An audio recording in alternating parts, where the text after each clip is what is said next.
ओ गुरुजी, हमने कहा क्या है? सारे त्योहार फीके हो गए, होली आ रही है, लगी नहीं रही कि होली जैसा है, दिवाली आती है तो लगता ही नहीं कि दिवाली जैसा है, राखी आती तो लगता ही नहीं राखी जैसा है, सारे त्योहार फीके हो गए गुरुजी। हमने कहा त्योहार फीके नहीं हुए, त्योहार का कलर फीका नहीं हुआ, त्योहार का रंग फीका नहीं हुआ है, बस त्योहार वही है, गुलाल वही है, मिठाई वही है, गुजिया पपड़िया वही है, खुरमे चकरी वही है, पपड़िया वही है, गुजिया वही है, इंसान वही है। बस बाजार में से जो रौनक समाप्त नहीं हुई है, रौनक आपके भीतर की समाप्त हो गई। आपके भीतर इतनी ईर्ष्या भराती गई, इतनी ईर्ष्या भराती गई, इतनी ईर्ष्या भराती गई कि वो ईर्ष्या के कारण, उस अहंकार के कारण, उस अहम के कारण तुम एक दूसरे से मिलना पसंद नहीं कर पाते। पहले के लोग कहते थे हमारे यहाँ जब होली होती थी इतने लोग आते थे, मिलने जाते थे, गुलाल लेकर जाते थे। आजकल तो कोई दिखता नहीं है। कारण केवल इतना सा है, तुम्हारा अहंकार, तुम्हारा ईगो, तुम्हारा अभिमान तुम्हें अपने घर से बाहर नहीं निकालता। तुम घर से बाहर नहीं निकलते अपने अहंकार के कारण, अपनी काया के कारण, अपनी अभिमतता के कारण। आप दूसरे से मिलना पसंद नहीं करते। जरा सा कोई ने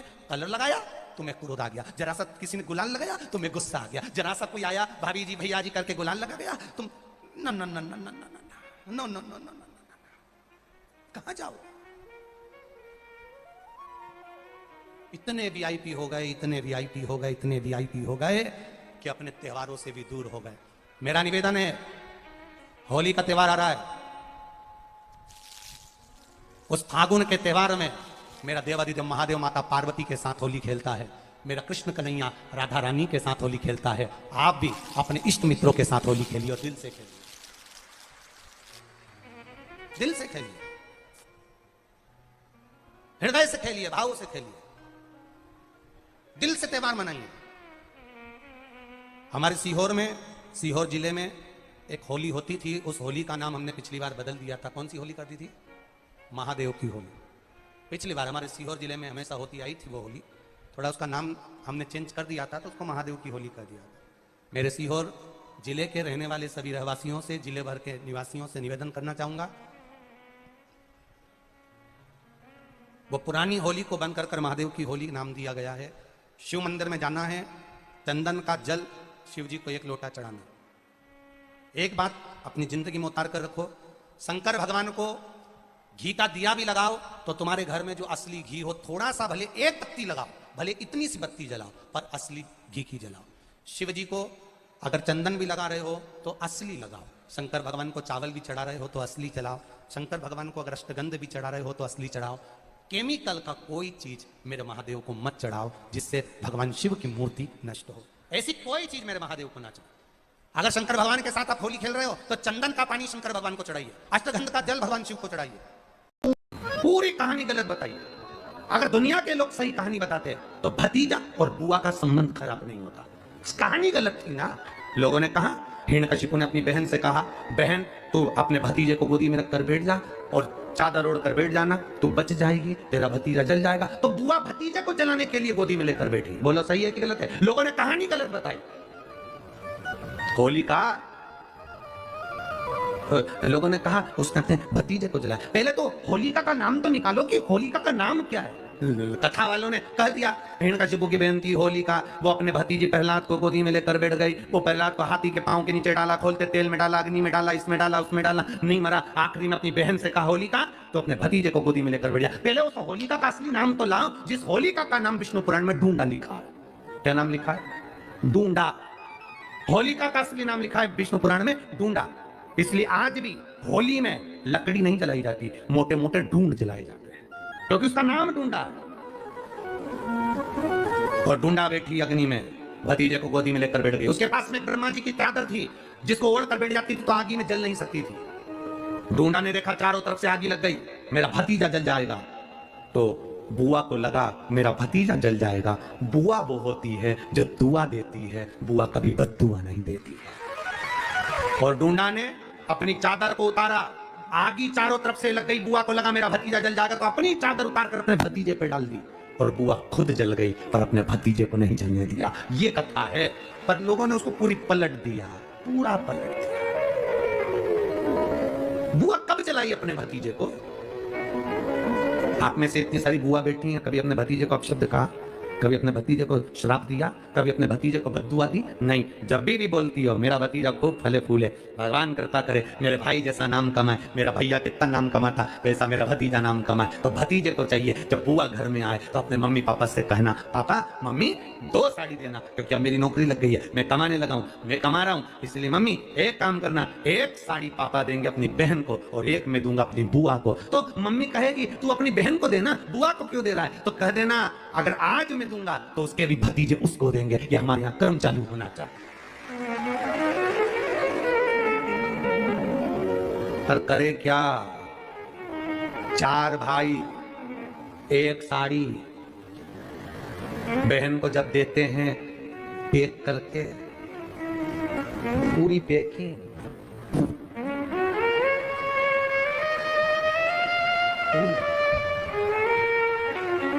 अच्छी बढ़िया वाली साड़ी, अगर ढीली ढीली दिखे तो उसमें कपड़ा भी फंसा देता है जो, और पैकिंग करके, और 4 भाई 1 साड़ी, चारों भाई राखी बांधने के बाद ऐसे हाथ लगा के देते हैं जैसे पूरे पुणे की प्रॉपर्टी दे रहे हैं।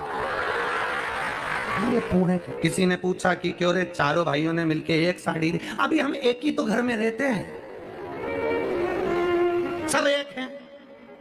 तो एक काम करा करो, 1 थाली खाने की लगाओ, 1 भाई खाना खाए, बाकी के सब टच करके बैठ जाओ। एक ही जगह तो रह रहे हो, एक ही थाली में था। तुम्हारे टच करने से 4 भाई का 1 साड़ी में हिस्सा हो गया, तो तुम्हारा समोसा तुम खाओ, बाकी के 3 भाई टच करके बैठे। जी ने जब विष किया, विष पीने के बाद 5 गौ माता का दूध शंकर भगवान के शिवलिंग पर चढ़ता रहा। बहुला, सुरभि, सुशीला, 5 गौ माता ऐसी जिनका दूध शंकर पर जड़ रहा। अभी हमने कथा में कहा था तीसरे दिन, सतयुग में गाय का दूध निकालना नहीं पड़ता था, अपने आप गाय दूध दे देती, चारों थन का दूध गाय का अपने आप बहता। त्रेता में 3 टन का दूध बछड़े को मिलता था, संत साधु सन्यासी को मिलता था। द्वापर में 2 गौ माता के 2 टन का दूध प्राप्त हो बछड़े को, और फिर कलयुग ऐसा आ गया कि बछड़े को 1 टन का दूध भी नहीं मिल पा रहा, लोग उसको भी निचोड़ रहे हैं, उसको भी निचोड़ रहे हैं।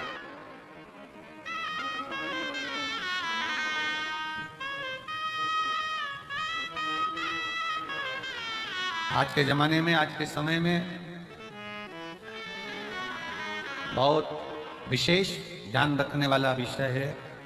अगर बाबा करुणा करे और कृपा करे और दया करे तो एक बात अपनी जिंदगी में याद करो, अगर तुम्हारे पास में भगवान ने जमीन दी, जमीन, और मेरा शंकर अगर तुम्हारे ऊपर कृपा करे, कुबेर भंडारी ऐसी कृपा कर दे कि तुम्हारी सबकी 2-2, 5-5 एकड़, 10-10, 8-8 बीघा जमीन हो, शिव ऐसी कृपा करे तुम्हारे ऊपर, तो एक निवेदन जरूर करूंगा इस व्यासपीठ से, अगर बाबा तुमको जमीन दे, और जमीन अगर तुम्हें हो, गेहूं तुम खाओ, चना तुम खाओ, पर जो गेहूं की भूसा रहता है वो तुम्हारे पास में जो गौशाला हो उसमें भर कर जरूर पहुंचो। गेहूं तुम खाओ, जमीन भी तुम्हारी, गेहूं भी तुम्हारा, सारी फसल तुम्हारी, पर निवेदन है, अगर भगवान ने तुमको इस लायक बनाया है और जमीन दी है, आज ये प्रार्थना कर कर जाना कुबेरेश्वर बाबा से कि अगर तूने मुझे जमीन दी, उसमें अगर गेहूं लगेगा तो गेहूं भले मैं खाऊं, गेहूं की फसल भले मैं बेचूं, पर उस गेहूं की जो भूसा बनेगा वो मेरे नजदीक की गौशाला में जरूर जाए, ऐसी कृपा। आज गाय के भूसे का गौ माता को जरूरत है। फैक्ट्रियां ऐसी ऐसी बन गई जिनमें भूसे का भी कोयला बनने लगा, उसके चक्कर में गाय भूसे के लिए भी तरस रही है।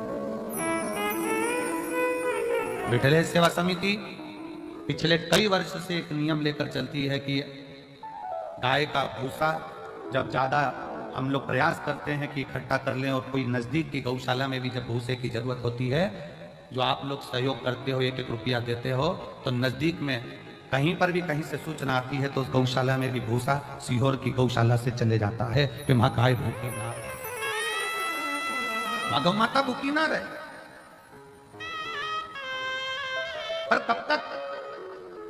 इसलिए मेरे बाबा से निवेदन है, जितने आयो, मेरा भोलेनाथ, मेरा कुबेर भंडारी, तुम सब अगले साल जब तुम यहाँ आओ रुद्राक्ष महोत्सव में, तो मेरा बाबा तुम सबको जमींदार बनाए, जमीन वाला बनाए, सबको जमींदार बनाए, सबको जमीन बाबा दे, कोई नहीं बचे जिसके पास जमींदार खूब दे, 2 एकड़ 5 एकड़ 10 एकड़ 25 एकड़ जितनी मेरे बाबा को देना हो बीघा में, 2-5 बीघा भी दे, तो फसल तुम खाओ, मना नहीं है, सब खाओ, पर उसमें जो भूसा रहे, उसमें जो चारा रहे, वो तुम्हारे नजदीक में जो भी गौशाला हो इकट्ठा जाता।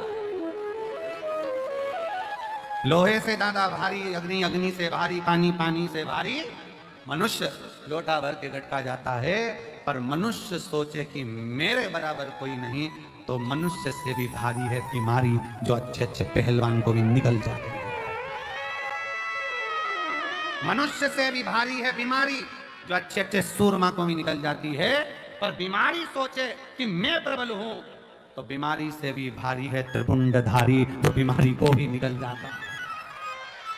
बीमारी से भी ज्यादा भारी है त्रिपुंडधारी, जो बीमारी को भी निकल जाता है। वो त्रिशूलधारी, वो त्रिपुंडधारी, वो कुबेर भंडारी, वो साधा।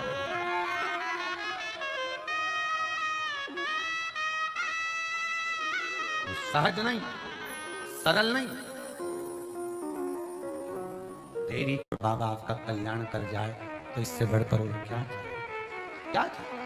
चंद्र की काया का रोग शिव समाप्त कर सकते हैं, यह मालूम पड़ गया, तो विचार करा कि अब शंकर की शरणागति करें।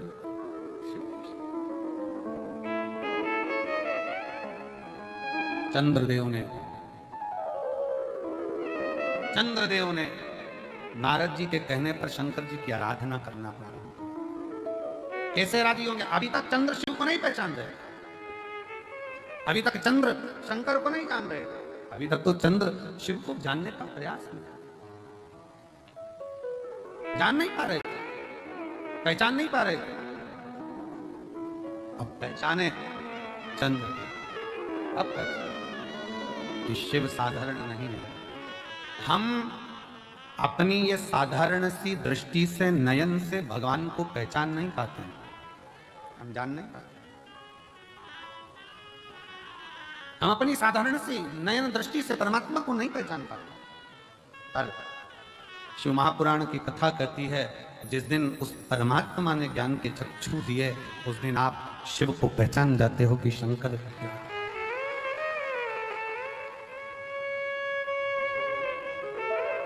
पहचान। चंद्रदेव ने बालू रेत का शिवलिंग बनाया, और बालू रेत का शिवलिंग बनाकर चंद्रदेव ने जो पूजन करना प्रारंभ करा, शिव जी को क्या दिया? चंद्रदेव ने शंकर भगवान के मंत्र का जाप नहीं किया है, चंद्रदेव ने शिव जी की स्तुति आराधना नहीं, बल्कि एक पार्थिव लिंग का पूजन, जल लिया समर्पित किया, जल लिया समर्पित किया। और फिर निवेदन है, शंकर का एक लोटा जल तुम्हारा एक दिन जरूर बदलेगा, कल ये निश्चित चढ़ाया।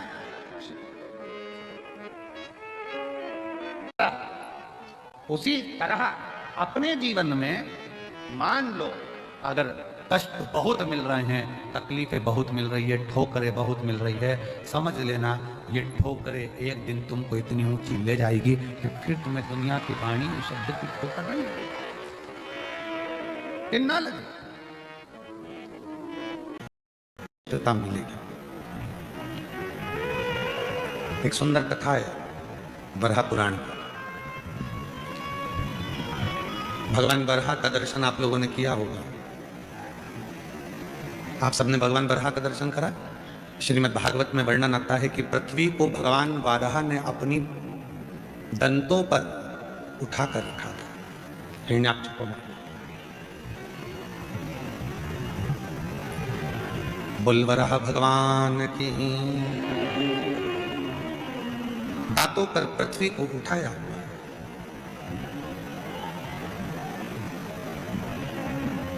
पृथ्वी पर सृष्टि की रचना है, और पूरी सृष्टि को दांतों पर उठाया। आप सबके स्मरण में बरहा पुराण की यह कथा रहना चाहिए। हिरण्याक्ष अंधकासुर का पिता,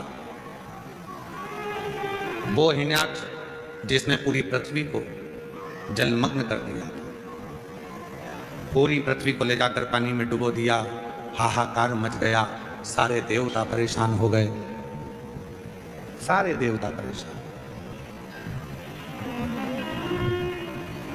गंधर्व, अप्सरा, नाग, किन्नर, जितने भी सुर हैं, जितने भी देव हैं, सब कष्ट करते हैं। पृथ्वी भी नहीं है, जल में मग्न हो गई है, कहीं ले जाकर पानी में उसको छुपा दिया गया।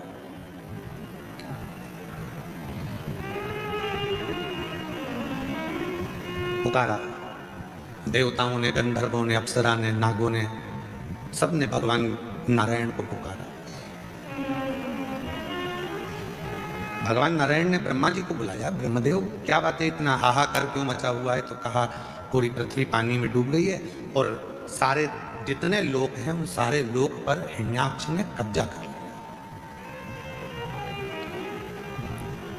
जितने भी लोक हैं इन सारे लोकों में हिरण्याक्ष ने कब्जा कर लिया।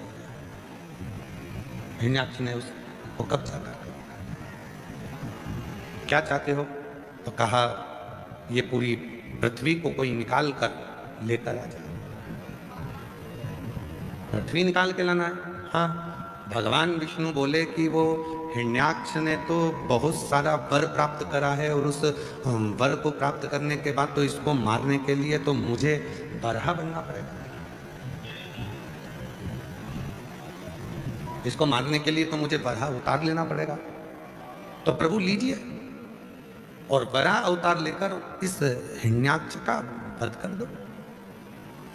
अब यहां तक की कथा तो आपने और हमने सबने सुनी है, पर एक कथा बड़ी सुंदर इसमें आती है, बड़ी सुंदर कथा। हिरण्याक्ष को मारने के लिए मैं बरहा बनने को तैयार हूं, मना नहीं। दंत भी धारण कर लूंगा, पर वो दंत पर पृथ्वी को टिका कर रखूं ये कठिन है। वो पृथ्वी को दंत पर टिका कर रखूंगा ये कठिन है। तो वो पृथ्वी को दंत पर कौन टिका सकता है? तो कहा ब्रह्मदेव तुम मेरे साथ में देवाधिदेव महादेव के पास चलो, अपन शिव जी से प्रार्थना करते हैं। भगवान शंकर के पास गए, उनसे निवेदन करा, भोले बाबा हे देवाधिदेव महादेव, हे शंभु, हे शंकर, त्रिकालदर्शी, कैलाशी, अविनाशी शिव, कृपा करो। ये पृथ्वी को मैं हिरण्याक्ष को मारकर पृथ्वी को दांतों पर उठाना चाहता हूं, पर दांत पर पृथ्वी को उठाने के लिए दांत में वो बल नहीं है, पर आपके हाथ में वो बल है कि आप पृथ्वी को अपने हाथों में झेल सकते हो। शिव जी ने पूछा क्या चाहते हो? आपके हाथ मेरे दांत बन जाए, बस इतना चाहता हूं।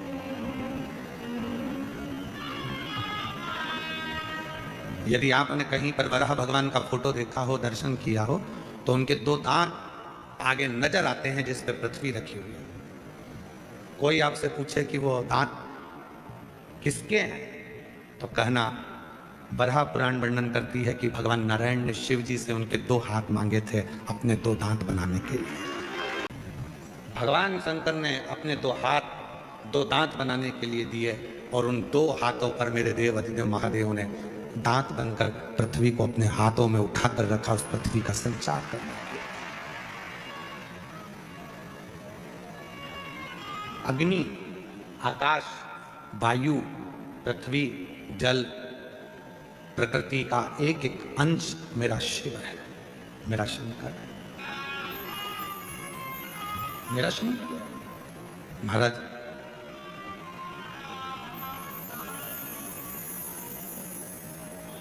ऐसी कोई दुनिया में कथा नहीं है जिस कथा की शुरुआत शिव से नहीं है।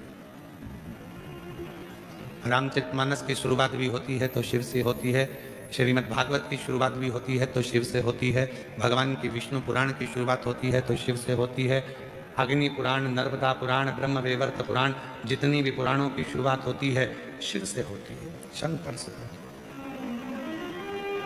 लिंग पुराण, स्कंद पुराण, नर्मदा पुराण, जितनी भी पुराण है, इन सारी पुराणों की जो शुरुआत है वो शिव से है, शंकर से।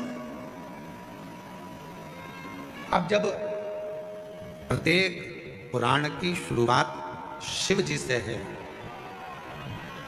प्रत्येक पुराण की शुरुआत भगवान शंकर से है, प्रत्येक पुराण की शुरुआत शिव जी से है तो शिव महापुराण की कथा कहती है कि तुम्हारे भी घर में जब भी कोई शुभ कार्य हो, बच्चों का जन्मदिन हो, तुम्हारी शादी की सालगिरह हो, या तुम कोई फैक्ट्री डालो, दुकान डालो, व्यापार चालू करो, मकान बनाकर मकान का मुहूर्त करो, तो तुम्हारी भी जिंदगी की सबसे पहली शुरुआत भगवान शंकर के अभिषेक से होना चाहिए, शिव से होना चाहिए।